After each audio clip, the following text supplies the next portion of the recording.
Bobby's gone off the rails. Bobby's gone off the rails! This Nikki Ash is Nikki Ass. I don't want to see it anymore. I'm Jet Nick. And I'm Kenny Arrow. And we're about to tell you some shit you didn't even know you needed to know. Ladies and gentlemen, you were listening to Do the Damn Dive. Ladies and gentlemen, welcome back to the 6th edition of the Do the Damn Dive podcast. I'm the Booker man of Do the Damn Dive, Jet Nick. I'm the bearded sparrow, Kenny Arrow. And I'm the man, Bro Ken Zach. Let me talk to you. Yeah. Yeah. My ass is man sore sitting in this chair. The ultimate man sore fan. Yeah. Man sore. That'd be a good name for a guy in jail. Guys, this is the man sore. Super... Man, I'm sore. This is the super episode. We're going to be reviewing every show this week regarding WWE show. And AEW, and also the Elimination Chamber Premium Live event, because they're not pay-per-views anymore. That took place 2 nights ago. So now we're going to get right into it with Raw.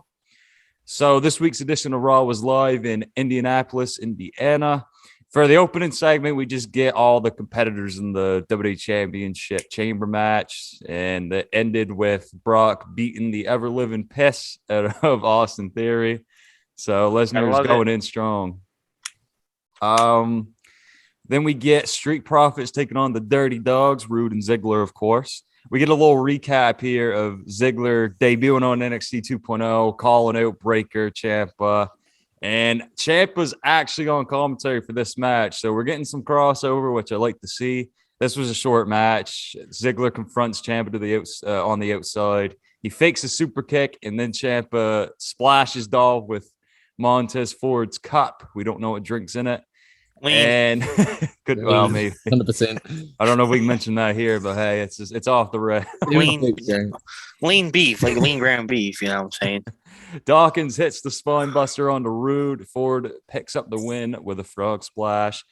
Dolph hits Ciampa with a super kick after the match. Profits go to beat him up, but Ziggler runs off with Rude. They get off scot-free. Well, I guess not because they lost, but yeah, we get a little storyline progression with Ziggler and Ciampa. So this is I'll call it part 2 of Riddle's Arcade Broga party. Riddle's partying with Apollo Crews, Commander Aziz, and the women's tag team champions, Queen Zelina and Carmella. So I don't know if this is a face turn for Commander Aziz and Apollo. I think they're just thirsty and wanted to go party. I mean, I'd go to that party if the women's tag champs are there. I mean, listen, it took place probably in the catering room, so they had no choice to be there. Vince was probably, yeah, pal, just put on a toga and we'll put you on the show this week. He's probably spitting out names of people he's already fired. It's like, where's Eric Young? Where's EC3? Damn it! Where's Jimmy Wang? Everyone keeps telling me to sign this MJF guy. I already got him. It's the Miz. Oh, jeez. We don't need to. Where's Cody? Where is he? Soon to be there. Let's see. So Riddle's looking around. He's asking where Randy is. So they cut backstage, and Randy has the most disgusted look on his face. It's probably what Moxley was doing when he had to sit through Raw every week for 3 hours. But so yeah, he basically just says he's not going to take Seth lightly tonight in their match, which will be the main event. Moving on, we get the United States Championship match between AJ Styles and the champ Damian Priest. Styles earned this match by beating Priest last week. And before this match, we get a segment of Kevin Owens. He's mocking Texas again. He says he lied about the fan or loving Texas or that he loves to perform in Texas. That was all a lie. So it looks like we're slowly getting towards that Steve Austin Kevin Owens match. Nah, it's gonna be Kevin Owens versus Sandy Cheeks from SpongeBob. I mean, knowing this company, we don't know. This was a short match between Styles and Priest, though. It wasn't as good as last week's match, that's for sure. Well, no, they had to make time for a Broga party. No. Yeah, they had to make. Yeah, I guess they had to make time for that. So forced. It was such it go diddle around for a second and let's go have a roll up and then go on to the next thing. Exactly. It did have a roll up finish. They did have a callback to last week's spot though, where Priest ran the ropes and then Styles hit him with the forearm. Priest avoids that this week. They obviously they play up Priest's temper issues because that's his gimmick now. What a terrible gimmick, man. Poor guy. I know it's bad. You A think bad for being the Mexican. U.S. That's not a champ? gimmick. That's just bad taste. Yeah. Like, I'm what not was wrong a with fan. just being the cool rock star, dude? Like, Yeah, that was fine. That was just fine. Not, oh, big Dame angry. Like, I don't care. Yeah. Here's my teeth. I'm gonna fight you now. And it's in the roll up finish too, like we see every time. This is a title match. It shouldn't be short. It was a and it title shouldn't- match, and it was shorter Yeah. than the freaking commercial break. Yeah, like No need of I it. don't know. And Yeah, we're back and it's over. and it's not a good omen for Styles to lose to the U.S. champ going into a WWE championship chamber match on Saturday. Well, have just said here's a loss, and he's also gonna lose later. Yeah, we will get to Elimination Chamber. We get another Bliss therapy segment, and the therapist hands Bliss the replica Lily doll, but it's got the original stuffing of the original Lily doll, so the spirit lives on. I guess this was stupid. We move on to Omos versus Cedric Alexander and Shelton Benjamin. They're called the Hurt Business, I guess. They just stole that name from Lashley and MVP. They're the Hurt Business. Yeah. Apparently, like, do they got the gear still? Do they still wear the gear? They still wear the gear. Why I'll did take the gear then. Okay. why on the they budget. bother separating them from Lashley? Yeah, they could have Twice. all been under MVP's ring. They've broke them up twice, and they haven't had a good reason either time. Yeah, Yeah. the second they come back together, like for a split 2 second. matches. Yeah, it was just a split second, and it was a blink and you miss it type thing. So why even bother? No, it wasn't. I don't understand that. I mean, but we know the outcome of this match. Omos squashes the two of them and gets a win. This was a 2-on-1 handicap match, but yeah, skippable. The Great Speaking of Khali skippable, 2.0. the Great Khali 2.0. This was another. We move on to another skippable segment here. The Oh, it ain't 24/7 that bad. Omos defender. Omos, no, I don't like Omos that much. Well, at least he can walk to the ring. Console for tag champ. No, Omos can't at least walk to the damn ring. Khali, they had to give him a scooter. Not really, but like Jesus Christ, this It wasn't whole great. song would play before he got to the ramp. Like, Had to put it on loop. So Reggie and Dana Brooke, who is the 24/7 champ, are eating out of it. They're having dinner. Tozawa and Tamina are in disguise a few tables over. We'll come back to this later. And then the RK Broga Party Part 2. Kevin Patrick and the Street Profits join the party, and they're playing beer pong against Apollo and Aziz. Then we move on to a contract signing for the Raw Women's Championship match between Lita and Becky Lynch, hosted by Adam Pearce, of course. This ain't the last contract signing we'll see this week. Becky is distraught. She's looking, disheveled. She hasn't slept. And she tells Lita she doesn't have to do this. Becky questions what Lita even needs to prove at this point. She called the crowd demented and that they shouldn't be fighting each other for their pleasure. Lita asked the crowd if she should sign the contract and shut Lynch up once and for all.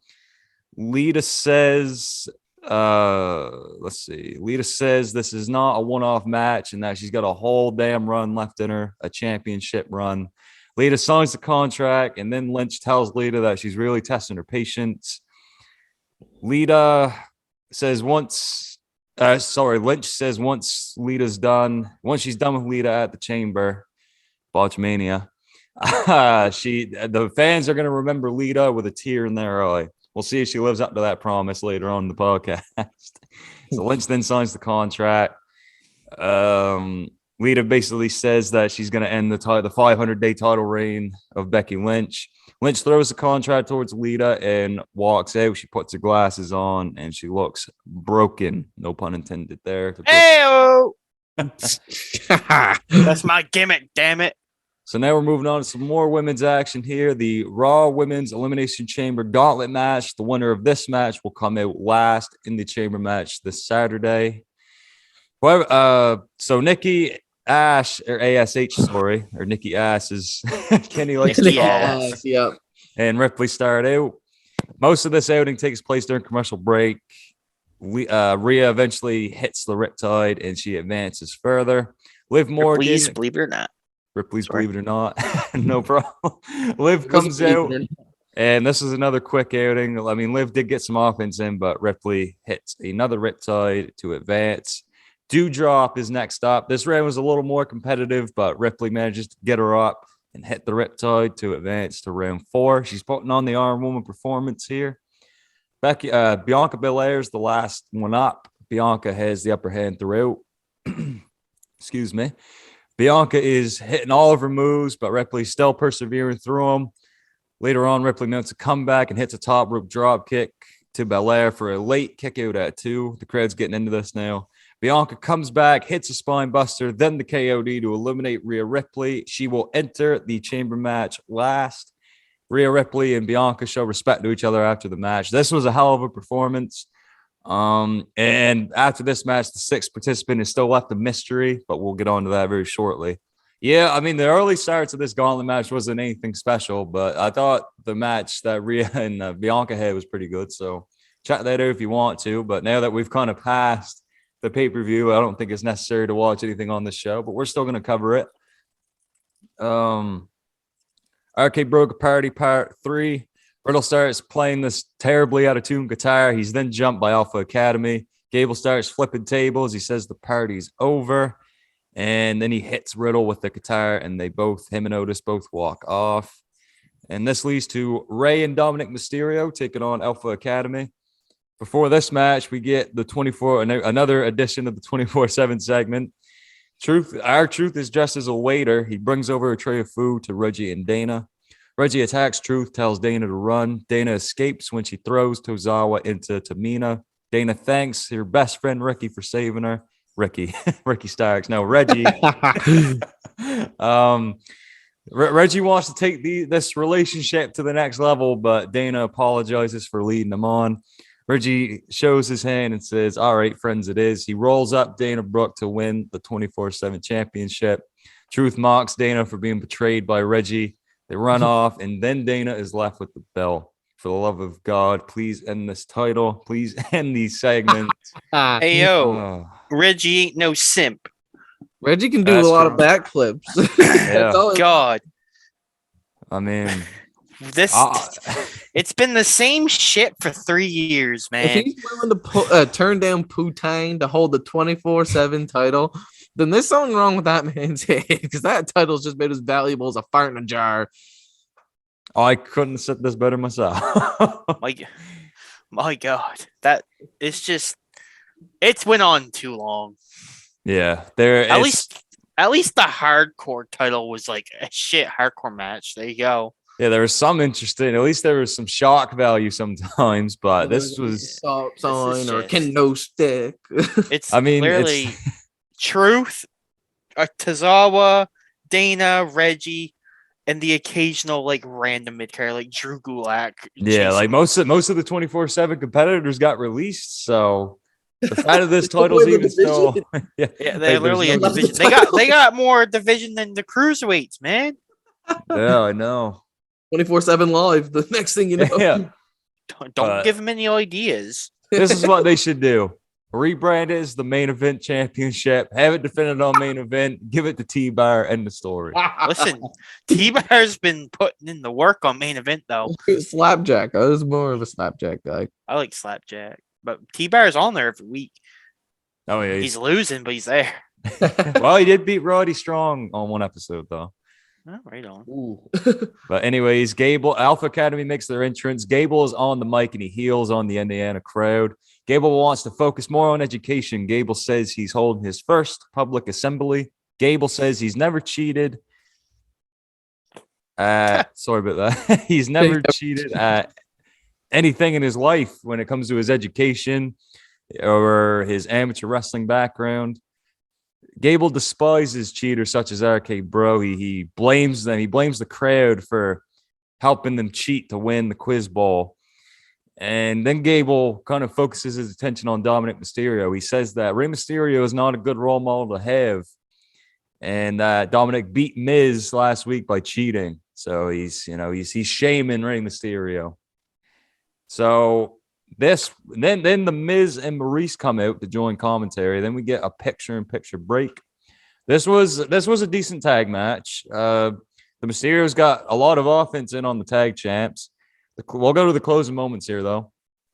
So Dominic is up on the top rope. He's going to hit the frog splash, but Miz gets on the apron and tries to knock him off, but gets kicked in the face by Dominic. Rey then takes him out. The match ends when Gable rolls out of a crossbody from Dominic. He rolls up Dominic to win the match. He's holding on the tight, so he cheated. After he just shamed the Mysterios for cheating. After the match, Miz and Maurice attack the Mysterios. Miz then hits a skull-crushing finale onto Rey.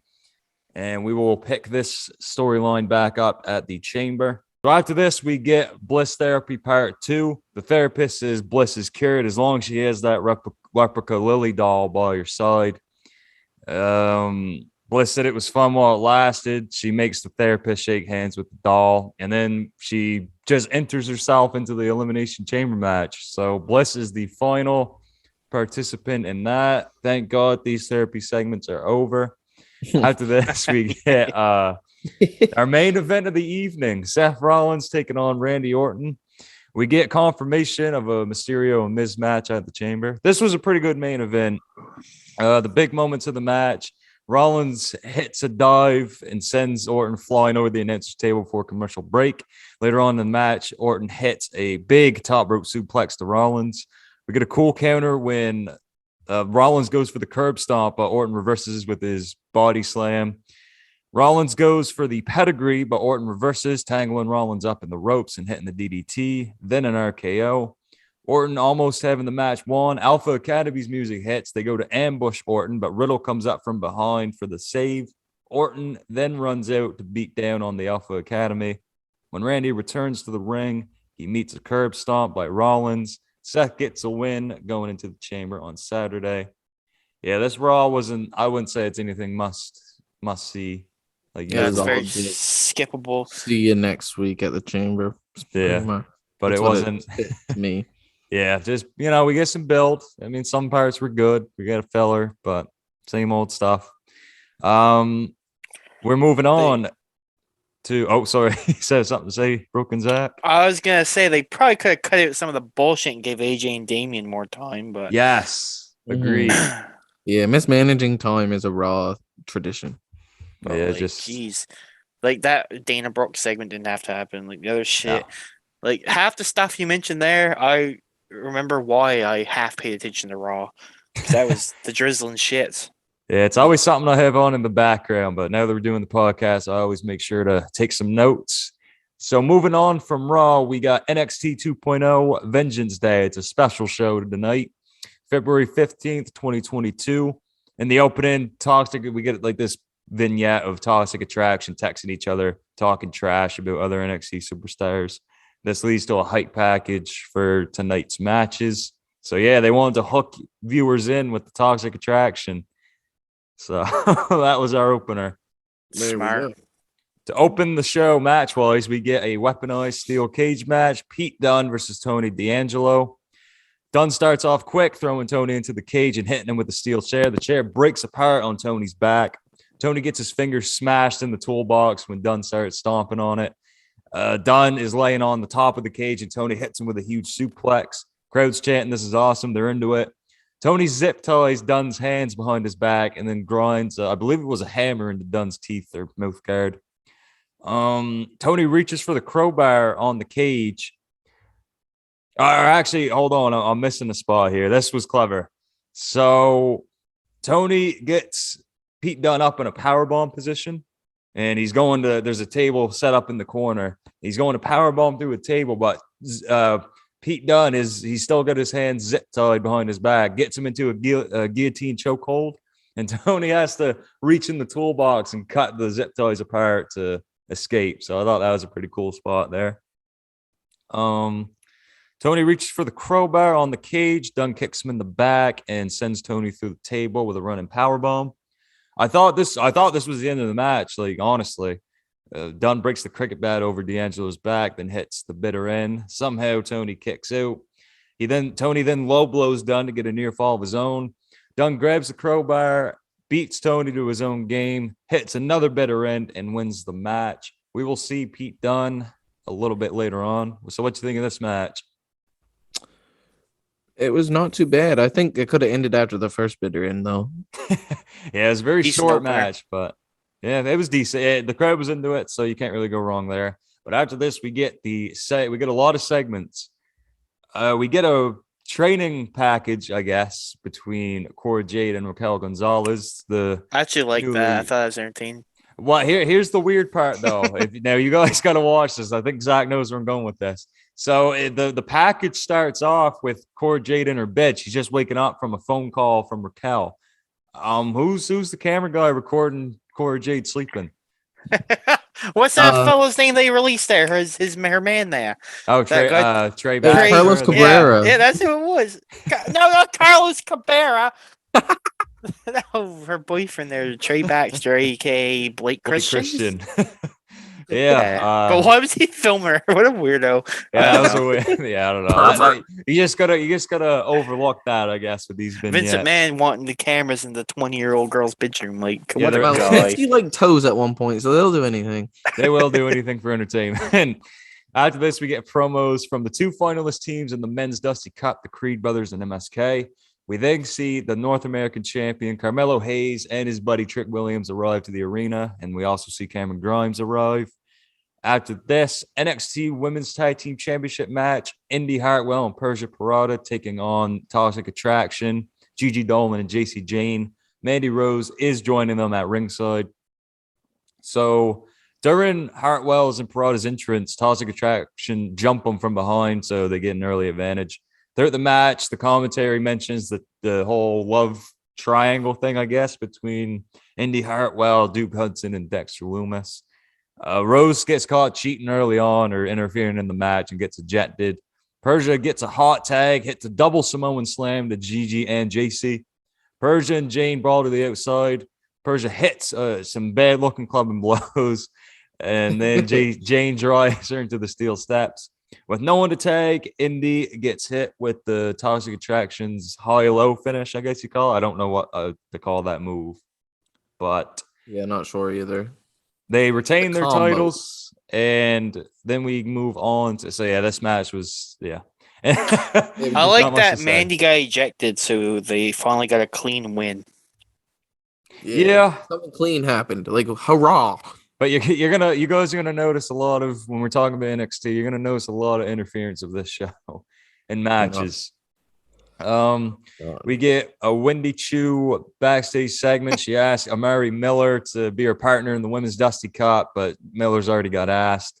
She then goes to Dakota Kai, who's talking to herself, and she asked her, but Kai doesn't give her an answer. She just talks to herself, whatever. Here's my favorite segment of the night. Josh Briggs and Brooks Jensen out of bar. Josh was just asking Brooks how the date went with Caden Carter. Josh says Brooks still owes him money for taking Casey off his hands. Brooks then calls Brooks says that Caden called him her little brother. So Josh is alarmed at this. He calls over the bartender. He explains that what Caden said to Brooks is not a good thing. Bartender agrees. Brooks is stuck in the friend zone. If they're really trying to capture this teenage audience, it is a poor effort. Very poor. Yeah, it just makes you sad because that's like the reality. That's what Everyone- Vince thinks teenagers want to see. Yeah, What does he Cock think him. adults Yeah. want to see? Every romance angle on this show has been absolutely fucking. I'm gonna swear here. It's been. Oh, you fucking swore. dreadful. That's right. We're off the rails tonight. It's been Off the fucking rails. awful. Bobby's off the rails. It's been awful. The monetization's coming, but Yeah, that's the it's only went to words. shit. That's the only words Yeah, you can it's use to coming out of your articulate. salary. I can't afford to pay. Ah, damn. Yeah, it's went to shit after the wedding there on I'm the first glad. episode. Yes, it has. I'm going in the sin bin, but I don't care. We're gonna move on to an The actual sin good. bin. We're gonna move on to a good talent here with LA Knight. Grayson Yeah. Waller is hell bent on getting him arrested. Knight makes his entrance. He goes to say something on the mic. He doesn't even get a word out. Waller interrupts him. He's got What a some damn cops shame. and some, I know, he gets some cops and security guards behind his back. Waller shows the officers the video of Knight breaking the, I guess, restraining order clause by beating him up. He demands the cops arrest Knight right now. Knight then tells the cops, let me talk to you. LA Knight then shows his side of events. Knight then reveals that Waller broke the rules himself because the restraining order goes both ways. Waller couldn't attack LA Knight, but he did. So Knight basically rips up the paper. This whole thing's over. He calls Waller a dumb son of a bitch. Waller starts making excuses. The cops walk off. Knight then rushes Waller to beat him down. Sanga comes out for a save, but Knight causes them both to retreat. Knight challenges Waller to a match next week on NXT, so we will see that. And what if those cops were needed somewhere else and they just wasted the time staring at LA Knight and then walking away? Kenneth, they listen to a good promo though. Those cops are your future NXT Tag Team Champions, probably. Most likely, it's probably like AOP or something. Oh goodness. No. AOP. They haven't been relevant since like 2018. I missed the AOP, even though they were good. They were AOP. We'll sign you. Good. You can join Do the Damn Dive AOP. Yes, please. They were good, but they just disappeared after they were. Shout out my main man Akam. Yeah, Akam and Razor.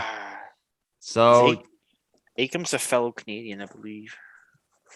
Yeah, maybe. Yeah, I think he is. Do you guys see LA Knight winning this feud, this rivalry? I do not, honestly. No, it's not happening. Unfortunately, I think LA Knight's probably on his way up.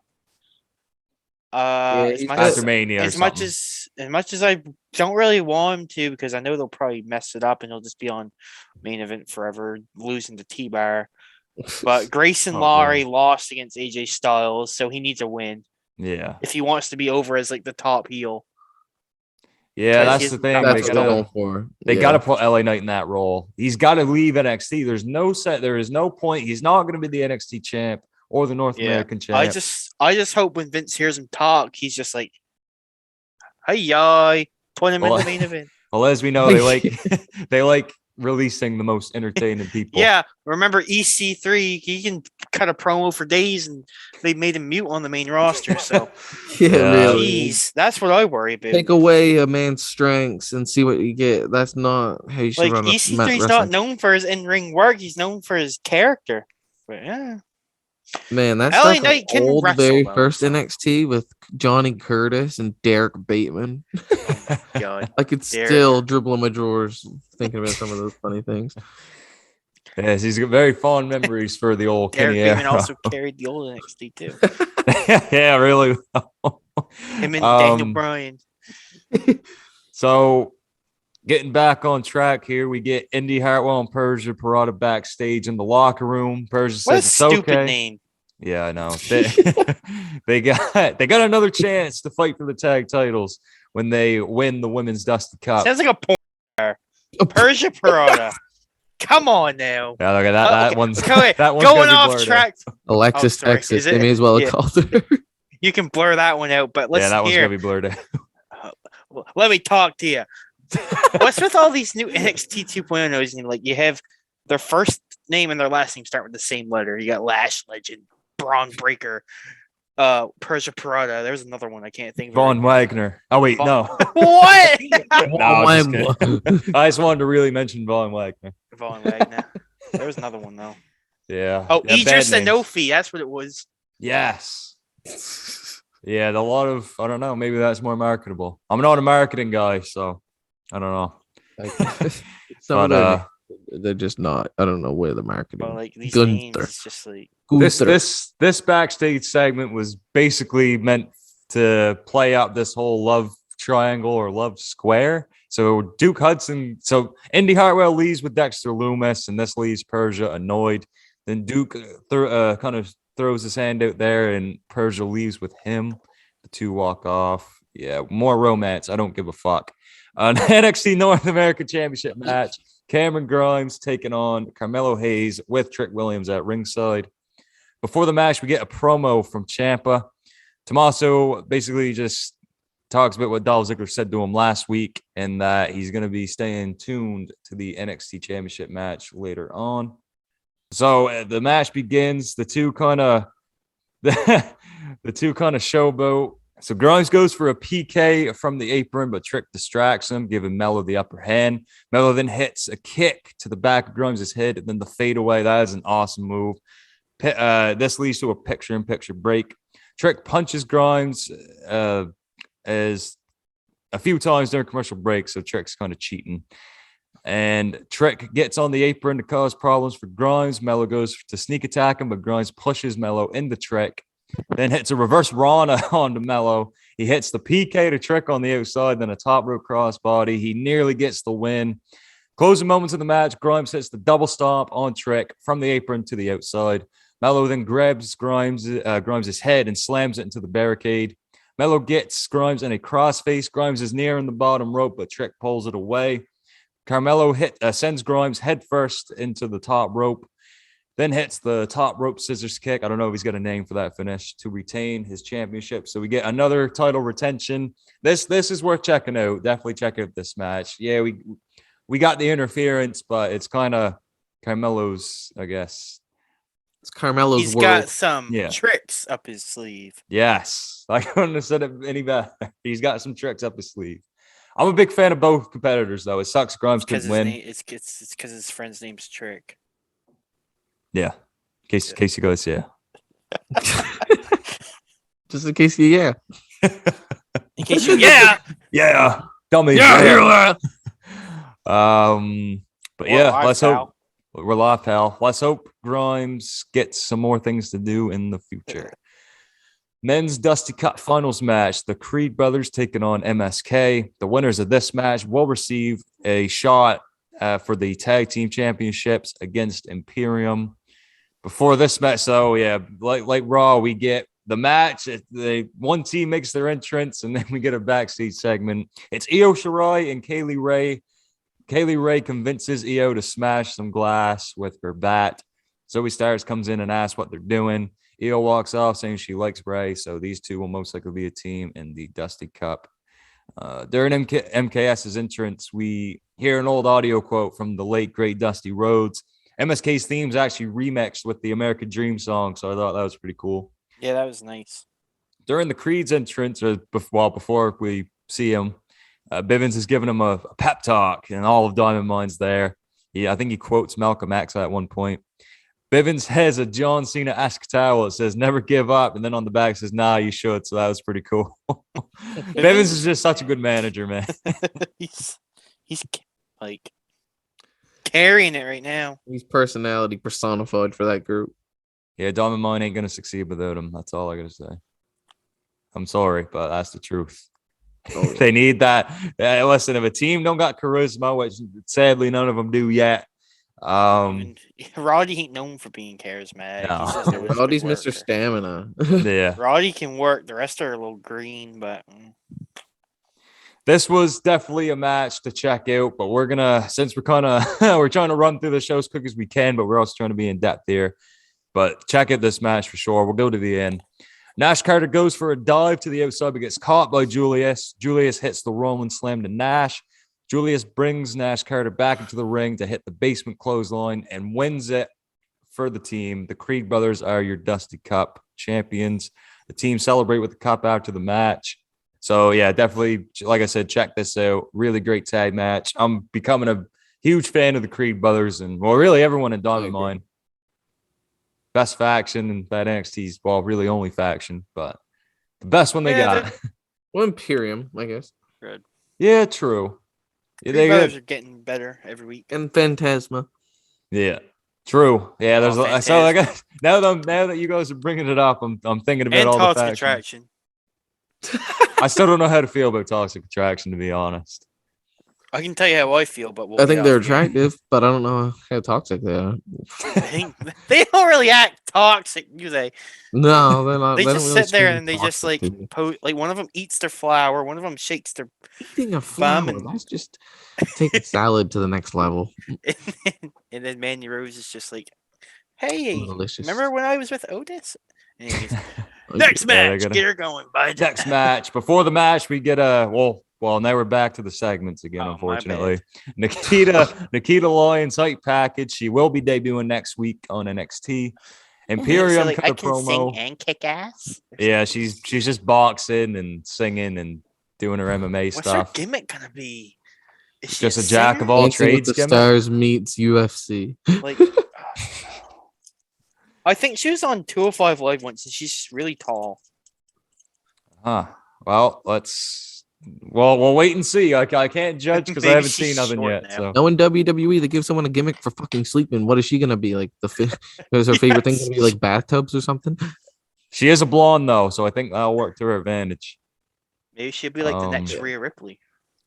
Who knows? Who's changed the laws since she's debuted? So we get the Imperium promo. Gunther stops the announcer from pronouncing his name wrong. This gets a sea of Walter chants. For the love of God, change this They guy. knew what they were doing there, right? Why Yeah. would they do that? Even if NXT is a paid crowd, they're gonna chant Walter because that's what his name should be. And stupid decision to change it, but that's the go-to for WWE nowadays is changing names. Not making them stars, but changing names. Yeah, change your name right quick. See if you're any better if you're Gunther. So Eichner and Bartel basically call out the Creed brothers, and Gunther makes his claim for the NXT Championship. He's going to be watching the match between Breakker and Santos with the greatest of interest. Solo Sikoa interrupts all this. He gets an Uso chant. He says he doesn't give a damn about the mat being sacred. He says on the island you find the biggest man and smack the taste out of his mouth. Solo says he's going to wipe the mat with the ring general and make Walter his bitch. So we'll most likely, I'm assuming we're going to see this match next week, but it never got announced. So we'll have to wait and see what happens there. I'm looking forward to it. Oh yeah, I'll be tuning into that one. Mm-hmm. I'm becoming a fan of Solo Sikoa, man. For sure. What was that match he had? The Extreme with Rules Boa? match? Yes, Boa. Yeah, I like that. That was cool. Yeah. So And that was actually a good episode of NXT. Samoan Miro vibes. them damn Samoans, I tell you, they know how to wrestle. Oh yeah. So after this, Dolph Ziggler's backstage with Mackenzie Mitchell. Mitchell brings up what happened on Raw the previous night with Ciampa throwing a drink in his face. Dolph is treating Ciampa like he's a little league performer. He says he's going to stop the pulse of NXT that is Tommaso Ciampa next week. He's kicking down the door to Ciampa's home. Dolph will be watching the NXT Championship match later tonight. So we got a lot of people watching this match. We got a lot of people in the mix for this NXT. I'd say more people on NXT are watching the match than the people that are fans. Yeah, pretty much. Oh god. But we got a good mix in there. You can't go wrong. I mean, they're treating it like a big deal, like it should be. So we'll see Dolph later tonight. We'll explain that later. Main event time, NXT Championship match. Santos Escobar with Legado del Fantasma at ringside, taking on the champion Braun Breaker. Before this match, we get another backstage segment with Carmelo and Trick. Dunn opens the door and congratulates Melo for retaining and tells him he's the champ for now. So that is what Dunn is going to be doing for the next little while, it seems like. He's not going to win, but something to do. Sadly. Sure. And then we get a preview for next week. So what do we got to look forward to here is we got the Women's Dusty Cup tournament is starting. LA Knight's taking on Grayson Waller. Sanga is going to be managing Waller. And Tommaso Ciampa is taking on Dolph Ziggler. So far, so good. I'm going to be interested in what happens next week. So let's move on to the actual match here. Breaker's entrance had a pre-tape segment where he lights the NXT Vengeance Day logo on fire. I thought that was pretty cool. Santos Escobar has some Eddie Guerrero-inspired gear, which looked pretty badass. Hope we get a metal of that, but we'll have to wait and see. The big moments of the match here, Santos gets some hang time when Braun hits him with a vertical suplex. He was up there for a little bit. Santos goes to the outside to recuperate with Legado del Fantasma. Breaker gets him back in the ring and hits a fast running clothesline. Braun is distracted by Joaquin Wilde on the apron. Santos shoves Braun to the outside and hits a diving headbutt. Then throws Breaker into the steel steps. After Santos wears down the champion for a little bit in the ring, he drags Braun on the top of the steel steps and jams Braun's face into the ring post. Santos starts berating Braun in the ring. He goes for a punch, but Breakker blocks it and mounts a comeback. Raul Mendoza and Weil get onto the apron again, but Breakker takes him out. Alexa Lopez distracts the referee, and Dolph Ziggler runs in and hits Breakker with a super kick. Santos goes for the cover, but Braun kicks out at 2.9. Dolph and Santos are dumbfounded and Dolph's throwing a fit on the outside. He's slamming into the barricade and stuff. Dolph goes to enter the ring again, but he's stopped by Ciampa, and the two brawl to the back. Santos goes to the top rope to hit a frog splash, but Braun dodges. Santos goes for the Phantom Driver, but Braun gets out of it and hits a spear. Breakker then wins the match and retains when he hits the Gorilla Press Power Slam. This was a pretty decent match, honestly. I could have dealt without the interference, but I guess it plays into the storyline there. Yeah, I suppose. But I would honestly, Santos, I said this to a few of my buddies at work, Santos is my favorite, one of my favorites in WWE right now. I agree. He's great. I enjoy everything he does. So hopefully this ain't the end of his kind of main event run, I guess you call it, on NXT, whatever that means. Yeah, hopefully something different becomes. Let's hope he's good enough to get an 84 overall next year's game. Yeah. Yeah. So yeah, definitely check out the show. There was some good wrestling on it. I could have done without all the interference, but that's kind of just WWE in general. So I can't really harp on NXT for that. Feels like the crunch in it. Oh, sorry, what'd you say? I said it feels like they tried to cram too much into the show. Yeah, they do, because they got so much new talent to build up, and it just takes away. Like when the match happens, I don't want to cut back to a segment before when people are making their entrances. Like they tried to show all these segments and stuff, and they should just like went from one match to the other. Like give each match its time, you know? Yeah, make it feel like a takeover, even though it's not going to come close to a takeover. Yeah, it seems like sometimes they're not focusing on the wrestling enough. They're focusing on where's Wendy Chu gonna wake up, I guess. Yeah, it's like too much gimmick, not enough wrestle. If they like, and I get it, some people are more gimmick than wrestle, but there has to be some wrestle on a wrestling. Yeah, there's show. gonna be a balance there. Yeah, and the NXT 2.0 episode that I liked the best was, I feel like it was maybe 2 weeks ago. It was a lot of wrestling, and it was good. Like a lot of them young performers did really, really good. We want to watch them perform. We don't. Well, I call them young, but I actually don't know how old they are. Oh no, episode was newer faces. I really liked the episode where Mandy Rose fell on Malik Blade's lap. That was a good one. That might be the same episode. Yeah, possibly. That shit was funny. Yeah, but so definitely check out Vengeance Day. We're gonna move on to Dynamite here. AEW Dynamite, February 16th, 2022. Dynamite was live in Nashville, Tennessee at the Nashville Municipal Auditorium. CM Punk he's already in the ring when the show opens. He has a box in the middle of the ring.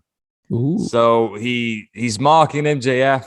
He reiterates MJF's promo that he said last week, and when he says he's better than Piper in Portland, Bret Hart in Canada, CM Punk in Chicago, but Punk just says he's shitty little Max from shitty little Long Island. So he just healed on Long Island. So that's not very babyface. Not in Long Island. So. Where was Tony Nese to run in? Yeah, the premier athlete. So Punk shouts out Moxley for his assist against FTR last week, because now Punk gets to pick the stipulation. He gets to pick the time, the place as well. He confirms that a match will be taking place in Orlando at the Revolution pay-per-view on March 6th. Punk then asks MJF if he'll be his Valentine and hauls out a dog collar. So it will be a dog collar match between CM Punk and MJF. Commentary actually does mention that the last dog collar match that AEW had was Cody Rhodes and the late Mr. Brody Lee. It's crazy. I think about this all the time. It's just crazy what a difference 2 years make. I mean, Brody Lee's not even with us anymore, unfortunately. And Cody Rhodes ain't even with the company. Yeah. It's crazy world we live in now. Things are happening fast. The wild, wild world of wrestling. That's the best way you can put it. He calls out, CM Punk calls out MJF. MJF comes out and Punk pulls out. Now, this picture's been circulating on the internet for weeks now. It's a young MJF at a CM Punk contract signing. Punk has a good line here. He says, "It was probably the greatest day of MJF's life, but to Punk, it was just a Friday. Punk tells MJF that when they have their match at Revolution, the canvas isn't going to be covered with MJF's spray tan. It's going to be covered with his blood. MJF doesn't even get to say a word, and he walks out looking defeated. And that ends that segment. It was pretty good. I liked it. I like the segment. I'm excited for the dog collar match. I think the stipulation is definitely warranted for this situation. Yeah, don't want MJF chickening out. Yeah. And we just had the lights out. They shouldn't do that again so soon. No. Perfect. Yeah. It's perfect. A cage, he can escape. Punk explained it. It was perfect. Perfect. Yep. I'm looking forward to it. Let's hope it pleases the crowd. Bryan Danielson taking on Lee Moriarty. Before the bell rings and Bryan goes for the code of honor handshake. Lee accepts it, but Bryan pulls his hand back like a true heel does. We get a lot of technical wrestling in this match. It was pretty good. The match ends when Bryan hits the running knee. He doesn't go for the pin right away, though. He starts stomping on Moriarty's head a little bit more. Then he gets him in a triangle choke, and he's flexing as he's doing it to an unconscious Lee Moriarty. Ref rings the bell. So Bryan Danielson teaches Lee Moriarty a lesson in violence. Bryan gets on the mic. He wants an answer from Jon Moxley pertaining to his offer that he made for Moxley to team up with him and kind of create a faction with young talent. Moxley comes out. He says he's never beaten Bryan Danielson. Out of all the years these two have been in the business, he's never gotten to beat Bryan Danielson. Moxley was excited when Bryan joined AEW. He said that a lot of wrestlers in the back were scared, and he calls Bryan the greatest wrestler that ever lived. So that's very, very high praise. Yeah. I don't know how many people agree with that sentiment, but hey, it's all subjective. Everyone has their favorite, and Bryan Danielson has done a lot of good stuff in his career. So it's understandable in my opinion. Moxley says he contemplated the offer. He couldn't find a good excuse to say no. However, he says he feels like the only reason Bryan asked him to team with him is because he's scared to stand across from in the ring with Jon Moxley. Moxley says Bryan knows that what Moxley's done to everyone AEW's put in front of him will happen to him. And Moxley says he's not going to go side by side with anybody until he bleeds with them first. So we are most likely getting a match at Revolution between Bryan Danielson and Jon Moxley. I'm very excited for this. What'd you guys think of this segment here? Very intriguing. I am interested in the idea of where they're going to take it if they do go they're building a faction. Like, if they go that way, I want to see what's happening with that. Yeah, my thoughts exact. Yeah, it's very intriguing. It's like, yeah. Up to it. Like, yeah, I want to see, like, if they actually, like, go through with this. Like, it's not something that's reduced, reused, recycled a lot. It's a good, solid story with a good, solid plan. And I'm liking this. Yeah, we got to commend AEW for giving us this match after it wasn't able to happen for Full Gear, I believe, or the Dynamite before Full Gear. I think it was Full Gear. It was Full Gear. So he got replaced by Miro, if I'm not mistaken, right? Well, yeah, the match was gonna be that, but Miro got put in the tournament. Yeah, just because. But we gotta get over here, do the damn dive. We give huge props to Moxley for coming back in better shape, and he looks 10 years younger, man. Oh yeah, and he's less rid. Yes, he's less rid. It's awesome to see him now. I'm excited for this. Big props to Jon Moxley, but we're gonna move on here to Platinum Max Caster with his partner Anthony Bowens. Taking on Wardlow. He's got the accountability buddy, I believe his nickname is Sean Spears at ringside. Holy shit, what a name. The winner of this match will receive a spot in the Face of the Revolution ladder match at the Revolution pay-per-view. So far, Lee is the only entrant. Wardlow was already getting tripped up by Bowens in the early stages of this match. Max and Wardlow go to the outside, and Wardlow runs into the steel steps after Max dodged him in the commercial break. We're still in commercial here. Bowens gets on the apron, distracts Wardlow. Bowens hands Max his chain to him behind his back. So commercial ends, we see Wardlow get Max up into the powerbomb position, but Max takes the chain and hits Wardlow in the head. The referee was actually distracted by Wardlow's partner, Sean Spears. He was complaining to him about something on the ringside, so they're they're teasing more dissension there. Caster hits the mic drop, basically a top rope elbow drop for a late kick out at 2. Wardlow comes back and hits the powerbomb on the Max. He hits 2 more to win and earns a spot in the Face of the Revolution ladder match. After this, Bowens jumps Wardlow from behind. Spears does nothing to help, but Wardlow gets Bowens up, hits a powerbomb. Then Spears gets into the ring and hits them both with chair shots, to bask in the glory. So teasing more dissension here. We all know what path this is going down. Wardlow's going to turn on the Pinnacle and become a babyface, which I'm looking forward to. I mean, even if he's a tweener, I wouldn't mind. Yeah, he doesn't need to choose a per se side. He just needs to really show dominance. That's about it. If you're a guy like Wardlow. Yeah, you need that babyface monster just clean house when you need it. I'll be excited to see some matches with Wardlow and potentially some of the other big guys like Hobbs and Lance Archer and all that. Also, Wardlow's another one that's been improving in the ring every week. Yeah. Oh yeah, Wardlow's entertaining as hell, I find. I don't know how he is on the mic, but he's got the crowd behind him, and you can't. Has he ever spoke? Not very much. In a Chris Van Vliet interview, but on TV, I don't think he has. Oh, I don't know. I think more of his gimmick at this point is like at every moment he goes to speak, MJF more or less shuts him off. Yeah. But man, the pop when MJF gets his ass kicked. When Wardlow finally gets to grab a mic, like in that little delay, there's gonna be such a cheer. Before they've got a homegrown star on their hands, I claim. Yes, and that's good to see. That's like he's giving me Batista vibes. Yes. Yep. Absolutely. He is giving me very big Batista vibes, and I think he can pull it off. I hope he does. Very much looking forward to the dog collar match. I think we'll see Wardlow in the mix there. So we're going to move on here to Tony Schiavone is backstage with Dr. Britt Baker, DMD, and her posse, Jamie Hayter and Rebel. And Mercedes Martinez is also there. Britt reminds Martinez that she cannot lose tonight's match. And once Rosa is beat, Baker will be the most powerful female in professional wrestling. Britt says that she has the best squad and the best sensei. Martin Cove comes into the frame, who plays Johnny Kreese on the show Cobra Kai. He was like the main antagonist of the Karate Kid movies. I've never watched any of them, but me either. Celebrity cameo. I had to research. Shout out to him. Baker asked Cove. Baker asked Cove, "What if Mercedes loses?" Cove says, "Finish her." So we will revisit that in a little bit. Then we get a segment between AEW champion Hangman Adam Page. He's being interviewed by Tony Schiavone, but gets cut off by Adam Cole.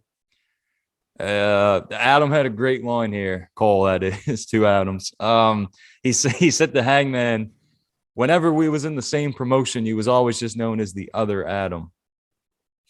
But Cole wants he wants a fair fight, a man-to-man contest someday, which will happen at Revolution. But Cole's using the term someday, like it's in the distant future. And he shakes his hand. Cole goes to leave, but then Red Dragon, Kyle O'Reilly, and Bobby Fish attack Hangman from behind. Cole comes back, and it is a 3-on-1 assault. Security come out to break the fight. Then the Dark Order arrive, and they force Cole and the Red Dragon to retreat. Preston Vance of the Dark Order starts beating up on security guards for no reason. I didn't understand that at all, but yeah, Dark Order is coming to the save. I listen. Trying to push him. I will state this right now. I'm not a fan of the Dark Order. I'm sorry, but it's not my cup of tea. Brody was the fuel. Without that, you just got okay. When they had Brody, they were amazing. After what happened, they were still good, but now it's like everything's like kind of, When it went down the drain for me is when they started doing the Ghostbusters smash. Yeah, like oh yeah. That's when I stopped giving a single shit. And what confuses me about the whole Dark Order faction is just they got three tag teams. They got Evil Uno, Stu Grayson, Angel, Alan Angel, Preston Vance, and then Alex Reynolds and John Silver. So the dynamic there just doesn't make any sense. They're always just on dark or dark elevation. There's no real. I like looking at them, like all of them. I can see Preston Vance becoming the breakout star of the faction, but I mean, you got 3 tag teams in a faction. It doesn't really make a whole lot of sense. But that's just No, what really. It's just like spare change. Yeah. That group. But we'll move on here. And by the way, I did like this Hangman Cole segment. Very, very much looking forward to their match. I'm assuming it'll be at Revolution. Evolution. Evolution. I got too many Lucians in the business. Drinking too many solutions. too many solutions. WWE needs more solutions to make good television. We get the Inner Circle implode. Chris Jericho and Jake Hager taking on Santana and Ortiz. Eddie Kingston returns to AEW to manage Santana and Ortiz. The crowd's loving this. So Jericho essentially turns heel by hitting the springboard drop kick to Kingston during the match. Santana wins it for his team when he hits the discus lariat to Jericho for the 3 count. After this, Eddie, Kingston, and Jericho get separated by referees. They were starting to brawl there a little bit. So the feud's continuing, and it looks like Jericho is pretty much full-fledged heel now. That's a good choice. I want to see heel Jericho. Yeah, and I like the Eddie stuff. I can see LAX reforming. Yeah, like Kingston's over.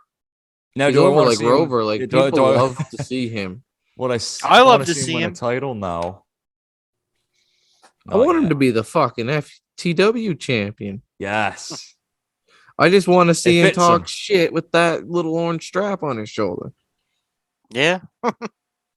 Honestly, and I don't need no more than that. That's all I need. Yeah, like I think Kingston can be an over enough act on his own. I like eventually I see him as a TNT champ, but I don't know. I can't. Complimentary piece. He's not. It's just like when you're building a sports team. He might not be your main event hoorah superstar, but he's a great complimentary piece. Oh, absolutely. He is definitely a valuable asset for AEW. And I'm looking forward to this feud. So after this, Adam Cole, Red Dragon, and the Young Bucks are backstage. Brandon Cutler's recording them. We get a little dissension between the Bucks and Red Dragon. They both bring up the topic of the triple threat tag match for the AEW tag team titles that we're getting at Revolution. And so we're getting a little bit of dissension in the elite, I guess. I don't know. Are Bobby Fish and O'Reilly a part of the elite technically? I don't believe. I feel like they don't associate with them. They're just kind of Cole's buddies. Yeah. That's kind of what they go by the Red they're Dragon kind of thing. I would assume this is all building to a 6-man tag with Omega and the Bucks taking on Cole and Red Dragon. Oh, yeah. It's gotta. Well, we'll see how that plays out. Looking forward to it, though. No DQ match. Mercedes Martinez taking on Thunder Rosa.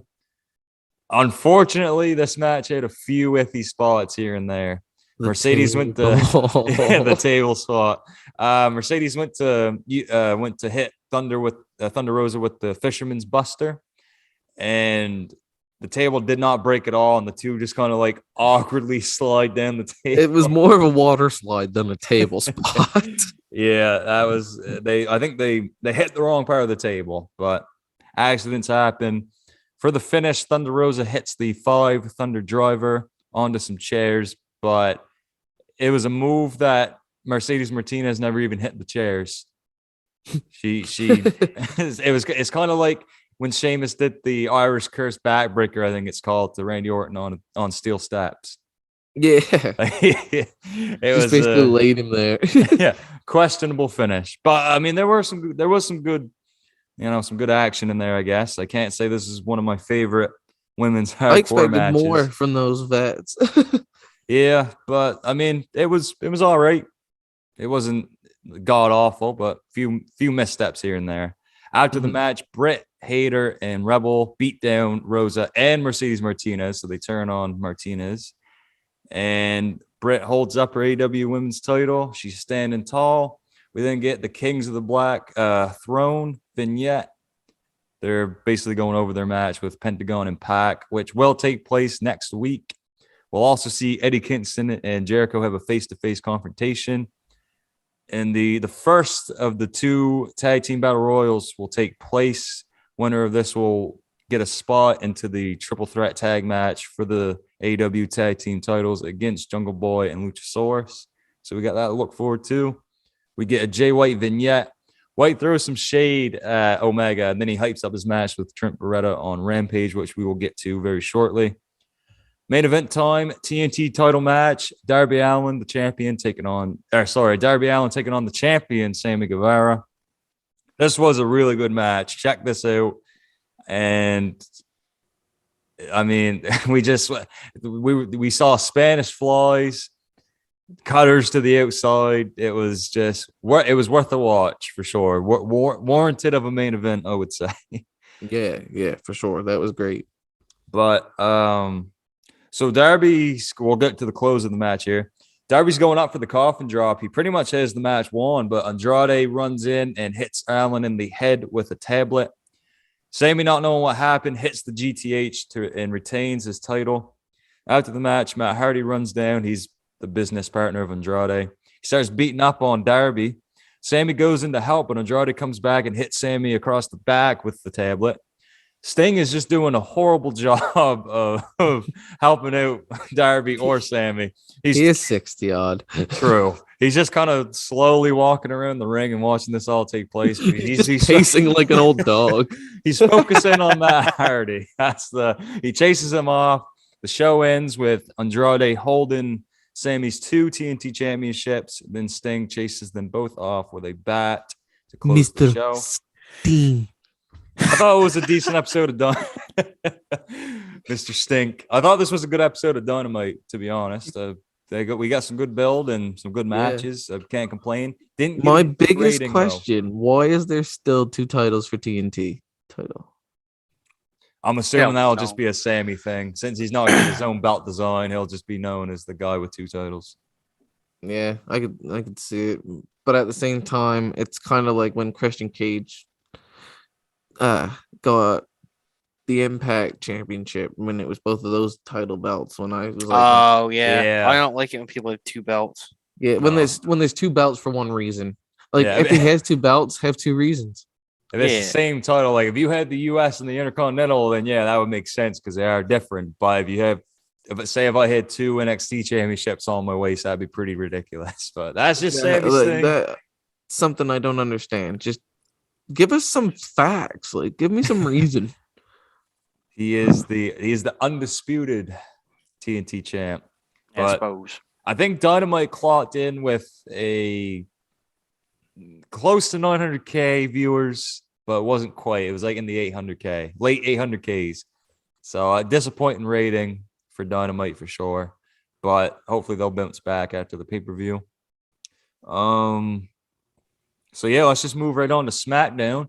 February 18th, 2022. This was a pre-taped event because the superstars were in Saudi Arabia, so they had to. So we're still in Nolans here. We opened the show with Adam Pearce doing another contract signing this week with Naomi and Ronda Rousey and Charlotte and Sonya Deville. They will have a match at the Elimination Chamber. Sonya, she still got her arm in the sling. She chooses the stipulation that Ronda will have to compete in the tag team match with one arm tied behind her back. Ronda's fine with this and then flips the table onto Charlotte and Sonya. So Ronda will have one hand tied behind her back. We'll explain how that goes later on. Ricochet versus Sheamus. We're calling at ringside. Sheamus goes to the top rope, but Ricochet meets him and hits a Spanish fly to Sheamus. That was pretty cool. He goes for the 630, but Ridge stops him. Sheamus goes for a bro kick to Ricochet, but Ricochet dodges, and Sheamus almost hits Ridge, who was on the apron. Then Sheamus turns around and meets a recoil. Ricochet actually beats him, and then we get some tension between Rich Holland and Sheamus. So they're already trying to break this team up. Oh my! Like, what's with the short-lived stuff that it's like it started, it's climax, it stopped. Like it's let something last, man. Man, nothing gets time to build anymore. Except for Roman, I guess. Roman's built up like a fucking pyramid. Yes. Yeah. Happy for Ricochet. You got to win, but it doesn't mean he's my anything. boy. Yeah, it's kind of pointless. It's like throwing sand in the dirt. Don't matter. But like, man, how long can we have Ricochet versus these two? Like they've been fighting on since Yes, last I was year. not even in the mix anymore. Like they've been fighting since last year. They literally had a match on day one where Ridge's nose got crushed. Like, come on, let it go. It's just like this McIntyre and Corbin feud. Like, just get it over with, man. Yeah, we Just want to swap see wrestlers and spots is what they're gonna do. I just want like like they'll have these things drag on, but other things they just like, oh, it's over in a week. Yeah. Yeah, it's day to Very day booking. very inconsistent, very frustrating at times. No focus on the future. Nope. And if they do, it's like 2 They've minutes. booked themselves into so many corners in the last year. It's just Yeah, hire the unbelievable. dive boys. Hashtag hire the dive boys. Hashtag yes, sir. I like Hashtag that. yes. That's the faction name, the Dive Boys. The Dive Boys. So after this, we get Sami Zayn being interviewed by Caleb Braxton. He's confident going into his IC title match against Shinsuke later on. We then get Undertaker's greatest moments in a video package. He is the first inductee. It was very cool. He is the first inductee into the 2022 Hall of Fame. Very happy for him. And we will talk about Taker a little bit later once we review Elimination Chamber. Then we get a hype package for Roman Reigns and Goldberg. The two will have a face-to-face confrontation later on in the show. Ivar versus Jey Uso. Very quick match. Ivar main event. Ivar actually picks up the win against Jey. Ivar almost pins Jey clean, but Jimmy causes DQ when he hits Ivar with the Viking Raiders headgear. Eric comes in to hits Jimmy Uso with the knee, sending Jimmy out of the ring. The Usos are forced to retreat, and the Viking Raiders have a leg up going into the chamber. We then get Drew McIntyre's final preparations. This was basically a Drew talking trash to Happy Corbin and Madcap Moss. McIntyre finishes the segment off by saying Elimination Chamber will be known as the night that the laughter died. Someone almost died at the chamber, but we'll get on to that. Oh my god! He almost lived up to his promise. Pretty much. Drew McIntyre is he's deadly. Be careful. That's right. After this Intercontinental Championship match, Sami Zayn taking on the champion Shinsuke Nakamura. Rick Boogs nowhere to be seen here. Sami has a new Sami Forever gear. He no longer looks homeless, or he looks less homeless. I like it though. It's cool. Shinsuke messes up his leg pretty bad early on when he misses a knee drop on the apron and lands to the outside. Shinsuke damages his leg even more when he goes for the King Shasta to the outside, but Zayn dodges and Shinsuke hits the steel steps knee first. Sami damages Shinsuke's leg when he bashes it against the LED ring post. Sami then catches a kick from Shinsuke, hits the leg again, and pins Shinsuke to win the Intercontinental Championship. Sami Zayn is now on his third title reign with that belt. Decent match, but far cry from their takeover match years ago. Mm-hmm. Oh yeah, nothing's gonna match that. Takeover match was crazy. Hopefully, now that Sammy's got the belt, they actually use it. I'm just surprised Shinsuke didn't at least go down to a finish. I get that the knee was bummed, but was that a kick to the leg? That was enough to end his 182-day title reign. Yeah, but he didn't defend it very often, did he?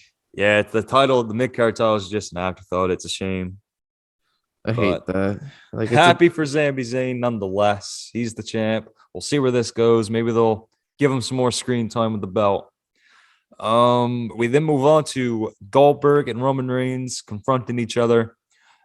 Roman Reigns asks the crowd to acknowledge him. He hands Heyman the mic.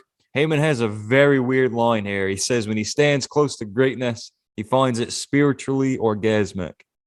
I wasn't a fan of that. I don't know where that really helps anybody out by saying that. But Heyman's just a big fan of the Tribal Chief. He compares Roman to Michael Jordan. Who knows? He compares Roman to Michael Jordan, Wayne Gretzky, and Tom Brady in their prime. He heels on the crowd by mentioning Drew Brees in his prime, but he says it was forgettable because he was playing for the Saints.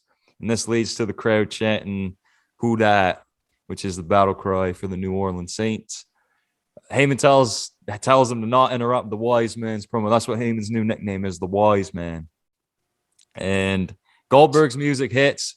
Roman says he was going to give Goldberg one last chance to acknowledge him. Roman asked if Goldberg wants to fight or if he wants to talk. Goldberg grabs the mic out of Reigns' hand and says, when it comes to the Universal title, he's next. So that ends the show. You can miss this episode of SmackDown. We decided to review it because we got to review every show. And we can do what we want. Yeah. But right. Dive when we damn want to. Dive when we want to. But yeah, it's my dive, and I'll damn if I want to. I mean, yeah. The only thing to really yeah. Check out the Sami Zayn Shinsuke Intercontinental title match. But I mean, even that, you don't have to watch it. Yeah, it's not a mandatory, honestly. Just watch the match from TakeOver. Yeah, if you really want to reminisce, just pretend Sammy won it then. If you want the best from both of these men, check out anything they did in NXT. But now we're going to move on to AEW Rampage, which will be reviewed by none other than our guest, Broken Zach. Stay tuned. Well, this week's Rampage was a special Slam Dunk edition. It came on at a special start time, whatever it was, an hour before SmackDown come on, as opposed to after SmackDown is off the air. I don't know the time zones. Yeah, give me a break, damn it. Anyways, the show starts off with Adam Cole versus 10 from the Dark Order. The match starts off with 10 starting a 10 chant, similar to what Ty Dillinger or Sean Spears used to do. I don't think it's gonna get over myself, but he was trying. It That's might copyrighted. Get over. Yeah, exactly. Like he was putting the hands in there, everything going 10, 10, 10. I don't know. Well, what else can you do when all you're giving is 10, I guess? I know. You're muscly. Your name's 10. So the match starts up. It's a lock up. 10 overpowers Adam Cole. Cole, however, taking advantage of 10's knee brace and targeting the knee to get the upper hand. But I was looking at the time here. We was about 5 minutes into this match. He's still attacking the knee. He goes for the Panama Sunrise, but 10 counters it with a huge back body drop and then a discus lariat homage to Brody Lee, turn Cole inside out. Right after that, Adam Cole goes for another Panama Sunrise. This time he gets caught in midair with a spear. 10 then goes for his finisher, the full Nelson, which gets countered into a roll up. However, he goes for it again. You see there's a pattern going on in this match. They hitting the same move or missing it. I don't really know what's going on. Hit for tat. Yeah, 10 goes for the full Nelson. He actually connects this time.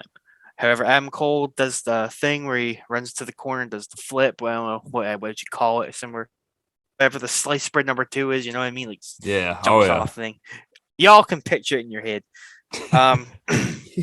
Use your memory or use your imagination. Anyways, 10 kicks out of it. Right after this, 10. I'm not joking either. I actually watched the match.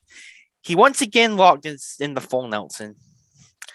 Only this time, Adam Cole, he manages to get him in the corner, and Aubrey Redbirds is obviously shielded because she's up against the turnbuckle and Cole's covering her. Low blow to 10. So he gets a super kick to the head. I think he got like one to the leg, one to the head, or one to the head, one to the back of the head now. And then he hit the boom, the knee to the back of the head. He calls it the boom for the win. I guess it's a decent opener. It's a good showing for 10. Like I said, was trying to get that 10 chant over. Yeah, he does have a fan base though, but yeah, there was no chance in hell he was beating Adam Cole. During the celebration, Fish and O'Reilly came out to celebrate with him on the ramp. There we go. It was all right. It was like tit for tat pattern. Like I think that's probably what they're trying to go for because they both can. Like we know Adam Cole is one of the best in the world, and 10, he wouldn't be there if he couldn't wrestle. So. Oh yeah. Well, hopefully he'll take off the mask at some point, kind of get into his own element, I guess you would say. Yeah, maybe give him a little bit of a different push. Since no one's seen his face, you can repackage the hell out of him. Oh yeah, for sure. Next up on the show, you got Powerhouse Hobbs versus Dante Martin in the Face of the Revolution qualifier. Before the bell, Hobbs jumps Dante Martin, but Dante quickly recovers, and we get some nice back and forth action to start off the match. Hobbs knocks Dante to the outside of the ring and does an impressive throw back into the ring, like just hucks him through the middle rope. Inside the ring, Hobbs does the exact same throw Keith Lee did to Isaiah Cassidy, and they said on commentary, I must have missed this on the show, but Wardlow also did the throw to Max Caster. However, it's a running trend here. However, Hobbs does it twice to him.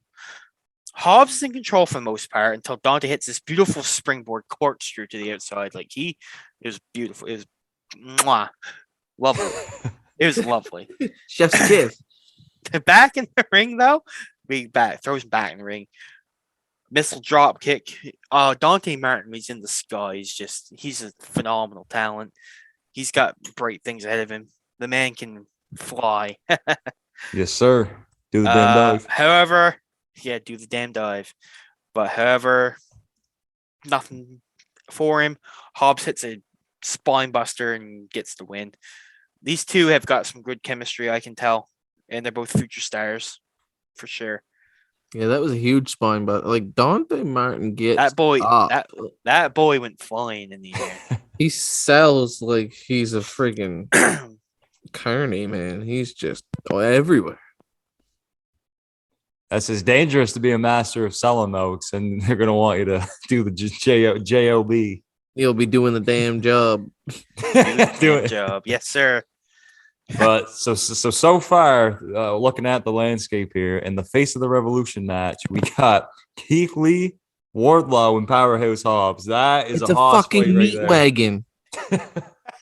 Hoss first. I'm excited for it, though. I mean, I think it's cool. I think we'll see a lot of crazy shit going on. I feel like the rest of the competitors, just because of those guys being so big, they have to just be smaller dudes. They'll get the ladders from the Money in the Bank when Big Show's getting them, that big gold one. Get the Big Show ladder, that big reinforced one. Well, we know Cody ain't going to be in, so. Yeah, actually, Cody was removed from the intro of Dynamite and Rampage. Right, I forgot to mention that. And they did mention him on commentary twice that night, so. Yeah, they're not scared to say his name, but he gone. No. So after that, we're backstage with Tony Khan and Jade Cargill, who now has green hair. Ooh. Oh, but that money. They have a dick. Yeah, she had this jumpsuit on that had dollar signs on it, and her and Smart Mark ask who's next, and Matt Hardy interrupts with the Bunny. So the next match for the TBS title is looking to be Jade versus the Bunny. Oh, I thought it was Jade versus Matt. Nah, that's too much money, They ain't got that That's big money. Yeah, they got that kind of budget. Up next, Serena Deeb's, a rookie challenge or whatever? Yeah, the 5-minute rookie challenge. 5-minute challenge, yeah. It's just, once again, Serena toys with her, hits a power bomb, and then the Serenity Lock, that, I guess that's what they called it, that, what's it called there? The Lance Storm move. Boston Crab, Boston Crab. For an instant, she tapped it instantly. It was just, I don't know what the point of it was. I guess just give Serena a win. Yeah, I like this direction with Serena, though. I mean, she's got kind of a character now, being the professor and all. Oh, yeah, just running through jobbers. Yeah, so hopefully we'll see. It's got to be a different landscape for the titles, because I don't think they do a heel versus heel. And right now, Jade Cargill and Britt Baker are the two women's champions. So, yeah, kind of a rough spot if you're a heel in AEW, as a woman, of course. So now we're backstage with Mark Henry to do the pre-match promos for the main event they do every week. They do talk smack, your typical promo. Trent Beretta, though, I took this quote from him, said he will slam the forbidden door into Jay White's knife pervert face. That's what he said. Before we go to the ring, though, we got a preview of next week's Dynamite and Rampage, showing off Penta, El Zero, and Pac versus the House of Black, the Tag Team Battle Royale, a face-to-face confrontation between Eddie Kingston and Chris Jericho, and the TBS Championship match was confirmed for Jade Cargill versus the Bunny. And next Friday on Rampage, they're showing a TNT Championship match between Sammy Guevara and Andrade. Oh, Good stuff. And That sounds like a good card. And they confirmed for Revolution, Britt Baker versus Thunder Rosa for the women's title, and Hangman versus Adam Cole for the world title. That's big time. nice. So we're into Jay versus Trent now. They make their entrances. They lock up with Jay getting in control, however, quickly turn to a back and forth sequence. Trent dominating Jay on the outside of the ring until they get back into the ring when Jay hits a back suplex onto Trent Beretta. However, he does it so he throws him out of the ring and Trent Beretta lands on the apron. I guess they're like playing off his neck injury he just had, right? Jay White's now in control, locking in a Moodle lock in the center of the ring on Trent. Trent, however, gets to the bottom rope. Jay's remaining in control until we reach the outside of the ring again, with Trent hitting a beautiful springboard moonsault onto Jay White. Back inside the ring now, Jay White counters Trent Beretta, running at him with a flatliner, and then he goes straight into a deadlift German suplex with a bridge pin. Only a 2 count, though. The commentary keep bringing this up throughout the match, that how Jay White is the first Grand Slam champion in New Japan Pro Wrestling. Right. They're definitely, they give prestige to the name New Japan Pro Wrestling when they mention it. You can tell they value their relationship. Even WWE, they mentioned, when Styles first debuted, they mentioned he was a IWGP World Champ. I think they've mentioned a few other guys too. They might have said it about Shinsuke. Yeah, and but maybe Hideo. I hope they said about before Kushida. That man's like the king of the junior heavyweights. Yeah, I know. It's just so good. Now he's just rotting and level up. NXT level up. Oh, but we're back. It was so at the ring. I found every match had a pattern on this show. 10 and M Cole had the reversal thing. Whatever the Dante one was, we talked about it. I don't even know what I was talking about now. Dante and Hobbs. Yeah, but they had some sort. Oh, they had the throwing thing. You know, they throw that pattern in there from the other matches. This match, they keep going to the outside of the ring, but the referee's not paying any heed, because right here, Jay White hits a front face lock suplex onto a chair that's standing up on the outside of the ring. I don't understand the rules here with disqualifications and counts in AEW. Like, do they just not care half the time? Yeah, so it would be like, say, if I was coming out for a match and on Rampage, and I just set a chair in the middle of the ring, could I just use that?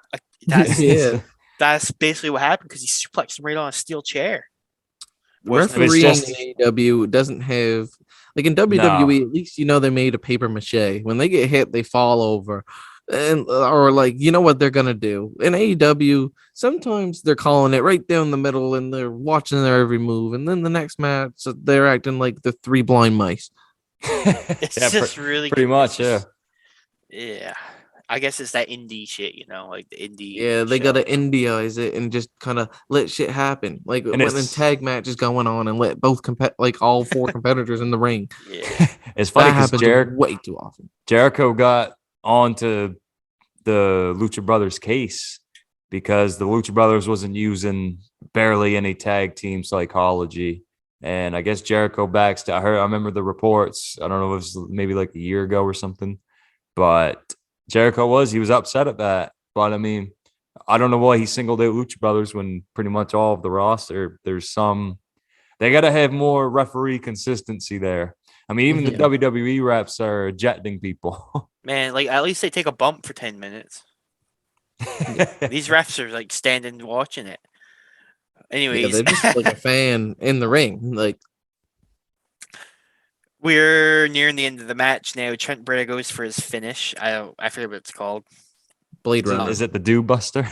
Yeah, the Dude Buster. Oh wait, that's I said Jay White. Jesus, I'm just done. But it got carried into the Blade Runner for the win. It was a fun match. Good transition. I'm looking forward to seeing more Jay White in AEW. Oh, now I'm intrigued by his past and his soon-to-be future. Yeah. After the match, Jay White and Orange Cassidy get in each other's faces. I think Jay White talks some smack, then leaves, goes up the ramp, and Orange Cassidy stares him down and takes off the sunglasses. He took off his sunglasses to give Jay White a friggin' evil look. A dopey evil look. He was mad. Orange Cassidy was mad. He's big mad. And that was Rampage. Not bad, honestly. I mean, well, it's what you expect. It's matches, maybe a little bit of storyline progression and some announcements, but other than that, I mean, if you're into AEW, you need more AEW fix. Rampage is the perfect show. Hopefully, in the future, they, like I said in the last episode, they get a better time slot and more storyline progression. Yeah, you can tell it's just a building episode. We're building towards the pay-per-view. Nothing like major. Jay White's debut was like the main focus. But yeah, I mean, actually, Zag, you got some news about the Bullet Club. What did Jay White did something? So there was Impact pay-per-view, No Surrender. Jay White, there was a tag team match. It was the Girls of Destiny, and you had the Good Brothers. I don't know the full thing. There might have been other people involved, but Jay White turned on Tama Tonga and his partner Tongaloa. Jay White hit a Blade Runner on Tama Tonga and Tongaloa, kicking them out of the Bullet Club, as it seems, giving Gallows and Anderson the win. And after the match, they grouped together and did the Too Sweet. So Gallows and Anderson is back in the Bullet Club, and Tama and Tonga are gone from the Bullet Club. However, I got a message earlier. We was talking to wrestling with one of my buddies there. He was mentioning, are they going to have a Bullet Club Japan and a Bullet Club USA? That'd be because intriguing. There was also that tall guy, that Hikuleo. He also got beat down by Jay. So like, are we he's related to those boys, isn't he? So like, I can see the US side having Jay, Chris Bay, and the Good Brothers, and your Japan side you got Tama, Tonga, Tongaloa, you got Hikuleo, and Kenta. Is he in Bullet Club? Yes, I think he is still. I roughly follow New Japan. I don't either. Yeah, they're trying to build up their strong. I believe it's Strong Style show or something like that. Yeah, it's New Japan Strong Styles, all US based. Like if we're in the US, Bullet Club versus Bullet Club, that's pretty sick. It'll be like the NWO. They'll just break out into branches. I don't know how we feel about it, but with Gallows and Anderson joining the Bullet Club, I think that's the best move for them, because honestly, I didn't really care for them in the Elite. And no, they were playing second fiddle there to the Young Bucks. They didn't really have a place. Yeah, they were just there. They were just there. Yeah, now that they're just swapping out tag teams in the Bullet Club, which it's okay as long as the Girls of Destiny are going to be fine by themselves. Gallows and Anderson will do well in Japan if they go back. Oh, I think that was the plan when they signed with Impact. They wanted Japan deals too. Yeah, but obviously they couldn't travel due to the pandemic. Yeah, the pandemic really screwed up a lot of booking plans. I'd have to assume. I know we missed out on a year's worth of Saudi Arabia shows.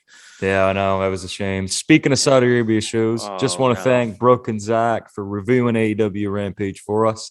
We are now moving on to the Elimination Chamber, which took place in Saudi Arabia at the Jeddah Superdome, I believe.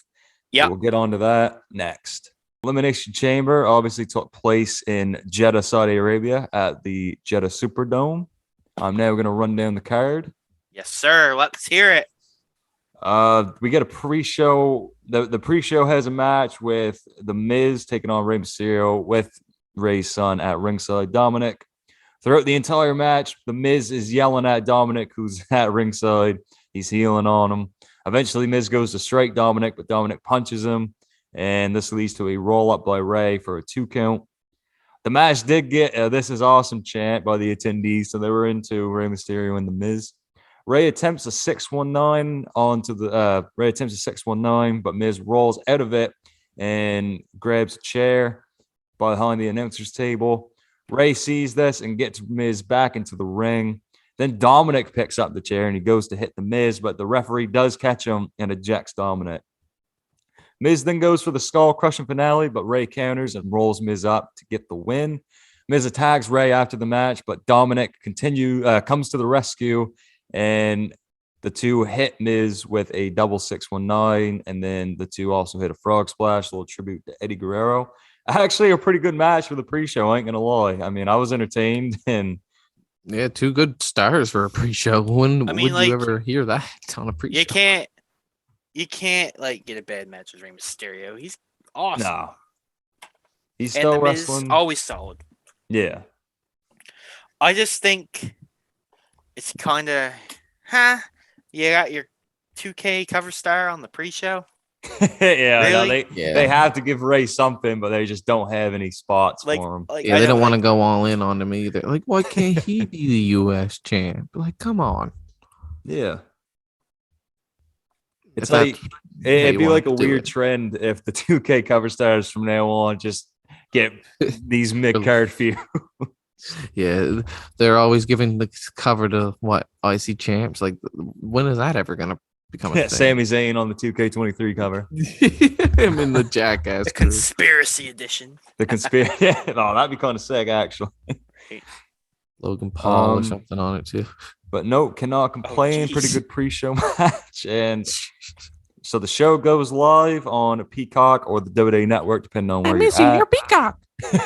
Universal Championship match. We're starting off hot here. Goldberg taking on the champion Roman Reigns, and Paul Heyman is at ringside.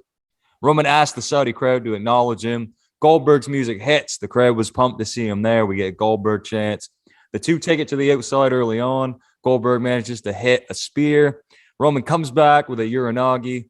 Roman then goes for a spear of his own, but Goldberg counters this and hits another spear to Reigns. Reigns gets out of this. Goldberg gets Roman up for the jackhammer, but Reigns counters into the guillotine choke. Goldberg powers through it for a while, but eventually he passes out. Roman Reigns retains his championship. Yeah, I mean, it wasn't anything crazy or special, but it was all right for Goldberg, a Goldberg match, I guess. Where was Sunberg? Yeah. Right. I needed Where's some my son? Sunberg. Where's Oh, my no. son? Everyone My needs son? Sunberg in their life. Jut. Yeah, what's up? I have the match card here on Wikipedia because I missed You got like a the first phone? half. I'll admit it, I missed a couple matches. I was at work. Yeah, no worries, man. Where's Mansoor?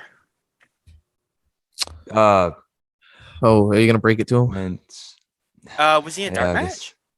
guess I'll do it. All right, so Zach, unfortunately, your favorite in WWE, Mansoor, was Released. excuse me, not Hey, he was not. No, Jesus, no. don't give me. Oh, no, Kenny.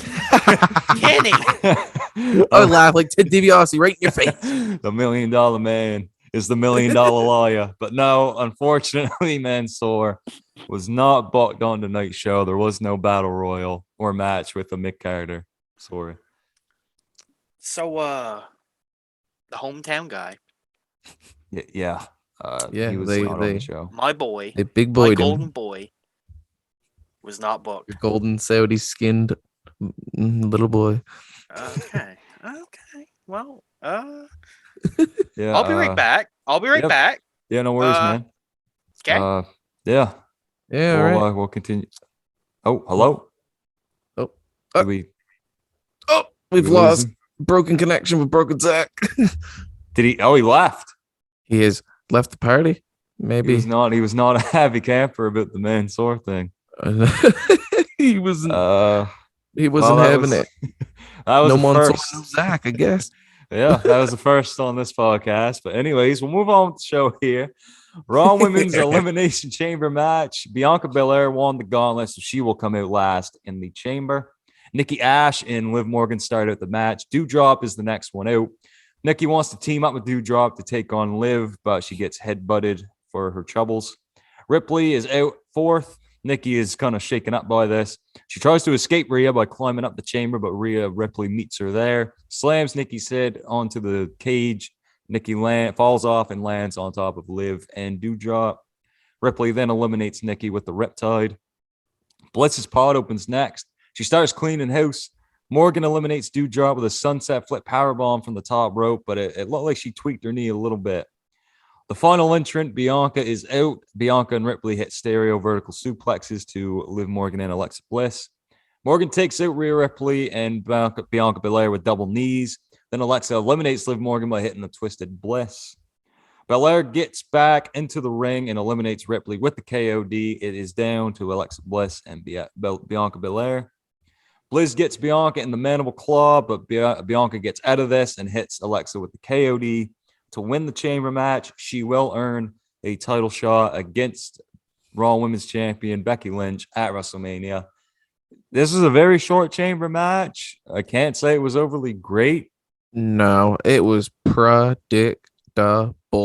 Yeah, I mean, especially with, yeah, there's not much to say about it. Happy for Bianca, though. That was the right call there. Yeah, definitely the right call. Definitely the call everybody most likely knew going in, and nothing wrong with that, but just the presentation was kind of just not there.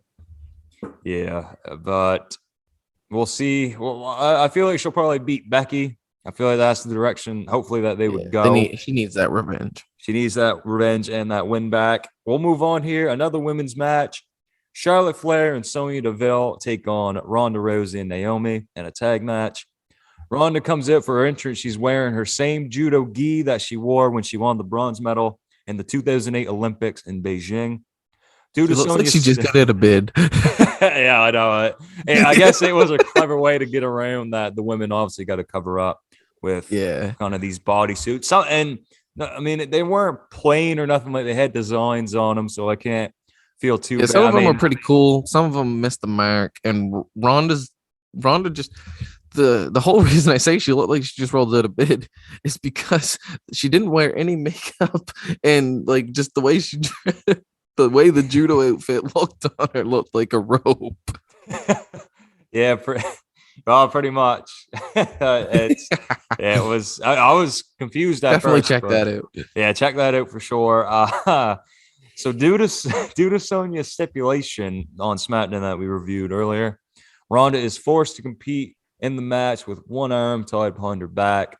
Sonya takes off her arm sling that she wore for the past few weeks on the injury, the fake injury, I guess. The heels are in control for a large chunk of this match. Ronda does eventually get to Naomi for the hot tag to get back into it. Ronda and Sonya are in the ring, and Ronda hits the Piper's Pit, then gets Sonya into the armbar position. Ronda's staring a hole into Charlotte. She's asking if she wants to come save her partner. Charlotte puts her hands up, does nothing. Ronda then taps out Sonya with the armbar for the win. Ronda and Naomi stand tall going into WrestleMania. I mean, Sleepy Ronda. Yeah. That's what we got from Saudi. We got Sleepy Ronda.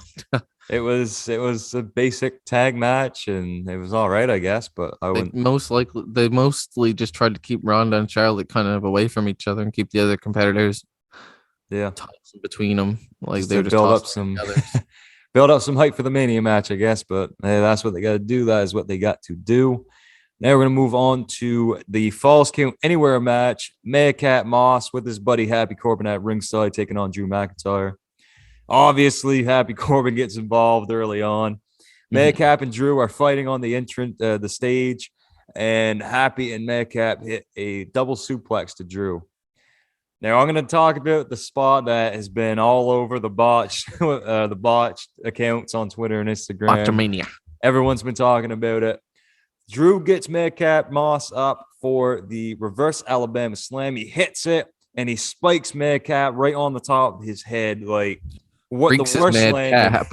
Yeah, right on the Maycap. The worst possible way to take that move. Took a proper dome shot. I feel it sucks for Maycap. Somehow, though, and I got to give Maycap credit for this. He powered through the whole match. Yeah, he shook that off. He was no Sin Cara with a broken finger. He put his head down. Yeah, like I thought for sure at least he would have had like a broken neck or something. I don't know. Like that's how ugly the landing was. It was nasty. Go check her out. Yeah, check that out unless you don't like to see, I guess, bosses like that. Funny. Yeah. But so he did take a little break though, and Corbin chatted up on him. Drew grabs his sword and hits the Claymore to Moss with the sword. So I think he has a name for it, but he hits the Claymore with his name. Angela. Is that what it is? I believe it's Angela. Angela. So he wins. Final answer.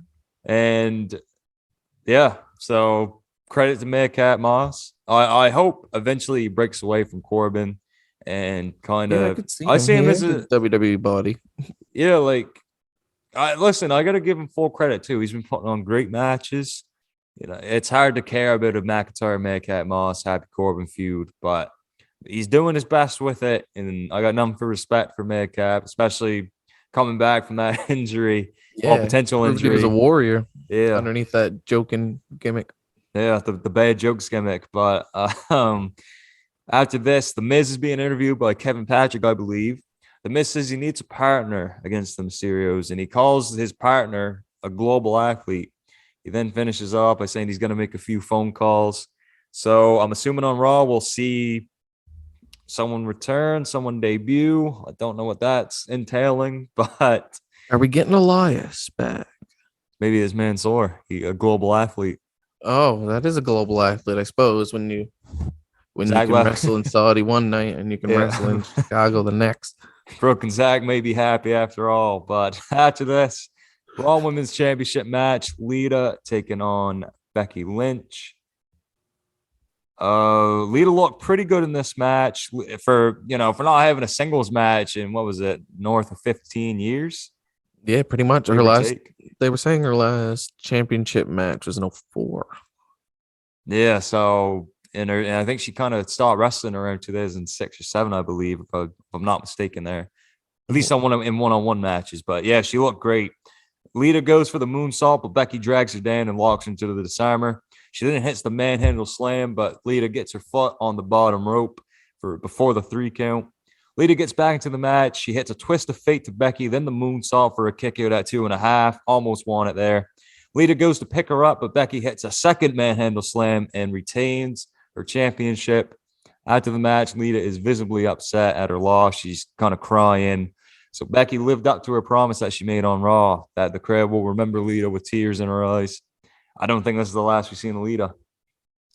Yeah, I'm honestly hoping that it isn't. She put on a good show and she can actually still go. If you only like to watch pay-per-views in parts, that is a part I would definitely check out for sure. World's lowest moonsault. I know it's scary. It's scary when she hits that. It looks like she's gonna Lance Archer herself every fucking time. I know it's such a good fake out, but hey, she's a professional, and I'm happy to see her back into the ring. Hopefully, maybe we'll see a little bit more. We'll see how this goes. But after this, SmackDown Tag Team Championship match: Viking Raiders taking on the champions, the Usos. Now, we didn't even get a match because I'll explain what happened here. It was the dead. The Usos jumped the Viking Raiders during the Raiders' entrance. The team were unable to compete, and the match is ruled a no contest. So I'm assuming they ran out of time, or if this was the grand scheme overall. Didn't they have like a tournament of some sort to crown them? They had a fatal 4-way tag match, I believe. Yeah, they crowned these number 1 contenders for a no contest match. I'm assuming we'll see it play out on SmackDown, but yeah, that was really weird. Good thinking. They could have fit it on the pre-show. Oh no. I mean, listen, Viking Raiders weren't gonna win, but to advertise a match and then to have it in like that just seems like something went awry there with plans, and they was running out of time. But maybe we'll see continuation next week. Poor War Machine. I miss the War Machine. I miss the War Machine too. They've long I've pined for their NXT matches, but that's in the past, and we're into the future. Now, speaking of the future, we will be getting a new WWE champion. Next up is the men's Elimination Chamber match for the WWE Championship, of course. Seth Rollins and Austin Theory starts out the match. Seth hits a buckle bomb to Theory through Bobby Lashley's pod, and the glass falls on top of Lashley. Riddle is out third, and then we get some shots. He gets some shots in on Seth and Theory. Medical personnel are checking up on Lashley during all of this. Adam Pearce is even out there. Riddle goes to climb to the top rope, or to the top of Lashley's pod, sorry. Seth catches him and hits a top rope overhead suplex. Lashley is then taken out of the match by Adam Pearce and the rest of the medical personnel. It was revealed on WWE's social media account that he was taken out due to the concussion protocol. Now, that's the kayfabe injury, but it seems like Lashley actually suffered some kind of injury. I've read on a few websites here and there that Lashley had a shoulder injury that he received in his match with Lesnar at the Royal Rumble this year. Yeah, I remember seeing when that happened during the match because he started taking the suplex. City suplex is different. He wasn't landing flat, he was landing sideways to avoid a shoulder. Yeah, and I mean, it begs the question why they put the belt on Lashley to begin with. I mean, it sucks that his reign had to come to an end, but even if Lashley didn't have that injury, Lesnar most likely would have won. I mean, for God's sakes, he wasn't even the champion, and he came out last. Yeah, we need to see Lashley go off the rails when he comes back. Yeah, let's hope. And now this is all with a grain of salt, but I did see on a website called ewrestlingnews.com. They suspect that Lashley will be out for a significant amount of time. So let's hope Lashley gets back to the swing of things very soon. All the best from the Do the Damn Life crew. Styles is out fourth. Riddle, Styles, and Seth are in the corner. They go to hit a double German suplex to Riddle, who's sitting on the top rope. Riddle comes up, Theory comes up from behind, though, and hits Styles and Seth with a double power bomb. The chamber lights shine, and it's on Lashley's pod because he was supposed to come out, but he was taken out. So Lesnar's stuck in his pod. He's frustrated with this, and he kicks down the pod door. He's a house of fire, man. He takes out everyone in the match. He hits F5s to Seth and Riddle, eliminating them both. Was not expecting Seth to be the first one gone. Technically. Yeah, it wasn't either, and it just turned into, oh god. Yeah. So then we see Lesnar. Lesnar takes AJ Styles to Suplex City. Then he hits the F5 to eliminate him. It is down to Lesnar and poor old Austin there. He was running around screaming. He was screaming, "Oh my god!" at the top of his lungs. I fucking love that, man. That was awesome. Man, he was acting so good. Like he was acting so hard that it was awesome. Like, yeah, it was, man. Theory's one of the best, man. Brock does eventually catch up to him, though. Theory hits a low blow to Lesnar, hits a drop kick and a DDT for a 2 count.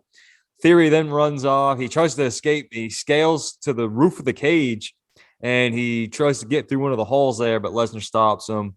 The two are battling it out on the top of one of the pods, and Lesnar is just slamming Theory's face into the plexiglass. Then here's the craziest moment of the night, I would say. He hits the F5 from the top of the pod. Theory comes crashing down to the floor on the outside. That was scary. That was a little bit. He landed on his legs, on his feet. Break your legs. Break them. Yeah, but that's like Kenny says, that is a good way to break your legs. So yeah, Brock pins Austin. Yeah, Vince, Theory. for the guy that stole your egg, you're treating him kind of shitty. Yeah, I know. I mentioned Vince. We'll see. We'll probably see Vince in Theory backstage. But once Lesnar wins the WWE title back, it is revealed that it will be the WWE champion Brock Lesnar taking on Universal Champion Roman Reigns at WrestleMania 38 in a winner-take-all match. It really now. I don't know how to feel, but I mean, both of these chamber matches were short as hell. Like, no, this is the most disappointing. I love the chamber as a concept, as a match, changed the scheduling for the damn thing. Don't have it so close to Mania. Yeah, like another match was. I don't know. Another match blew me away, but it did. The men's definitely had his moments, but the women's not really. In my opinion. Women's was the drizzling shits, like Zach would say. I mean, I'm glad that Bianca won. Don't get me wrong, and I mean, she did have a good performance, but they brought Bliss back to lose, and do drop a new theme song, and yeah, I mean, but the MVP of tonight is definitely Austin Theory, just for what he done in the bump. Or Madcap for taking that bump. And Madcap. MVPs of the night.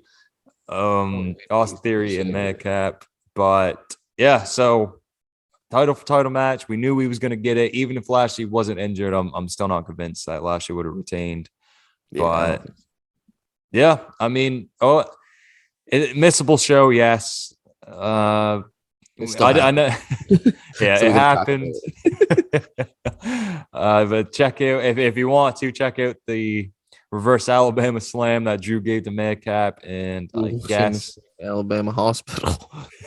yeah, and I guess the men's chamber match. And if you're a fan of Belair, check out the women's chamber match too. I mean, but yeah, I wasn't overly impressed with this show, to be honest. It was middle of the road stuff. I mean, Crown Jewel was way better the last one that they done. Yeah, it was crowded with names, but not crowded with unknown results. Yeah, But I feel like in wrestling, it's okay to have kind of pre-thoughts about what you think's going to happen. Predictable outcomes. It's okay to have them right, but at the same time, you need at least 1 or 2 matches on a card where it's like, at least it's up in the air. Yeah, like there was no doubt in my mind. The only prediction I got wrong, if you listen back to our After Hours podcast, we did Elimination Chamber predictions, but the only match I got wrong was I thought Charlotte and Sonya would beat Ronda and Naomi through some kind of, because I feel like Charlotte would have had a win going into the WrestleMania pay-per-view, but I was wrong on that. We didn't predict Sleepy Ronda. That's a thing. But we basically got all the predictions right, I believe, and I mean, that tells a story in itself. Yeah, check it out if you want to, but it's nothing that you just have to see or have to go out of your way to see. But hey, the performers put in the work. The best they were given. Got to give them props. And now I give the show maybe 2 thumbs up out of 5. How many thumbs do you have? Jesus. I'm couple. gonna give one macaroni noodle out of a bowl of pasta. They fucking suck. Damn. So Kenny not a fan of this show. So as we mentioned earlier in the podcast, Taker was inducted into the Hall of Fame, and we just wanted to congratulate him. Taker is, right, without a shadow of a doubt, one of the best to ever perform in the WWE or in wrestling in general. I mean, if you look at his, when he was on the TV when I was 10. Yeah, like if you look at his longevity, I mean, my favorite Taker, I guess, moment or feud was with Shawn, because I remember as a kid watching the Shawn Michaels retirement feud. And then they had a match, I believe, at WrestleMania 26. It was the second match they had. Yeah, the brown pants. Yes, the brown pants, Shawn Michaels. But that was my favorite Taker moment. What was yours, Kenny? My favorite Taker moment, I like it when he takes out the cameraman on the dive. Probably that's. I love how that's not planned, but it's so fucking hilarious. I mean, you'll hear either that or the Foley cell. Oh yeah, it's got one of those two. Like for me personally, just personally, off the top of my head. Moment wise, the Foley cell. Match wise, him and Shawn at WrestleMania 25. And I guess feud wise, I'd say the Shawn Michaels going into WrestleMania 26. But yeah, and you'll hear a lot of people, I feel like, say that Taker versus Shawn Michaels at WrestleMania 25 was the best Mania match of all time. It's hard to dispute, really. Yeah, it's pretty solid. Yeah, I mean, I was kind of going on a binge watch of all Taker matches and stuff, but without a doubt, one of the best. Congratulations to Taker. Over the weeks, we'll probably see, because Mania is around the corner, I believe. So we're going to be seeing some more Hall of Fame inductees I'm assuming during Raw and SmackDown and all that. Yeah, we'll get more announcements coming soon, I would imagine.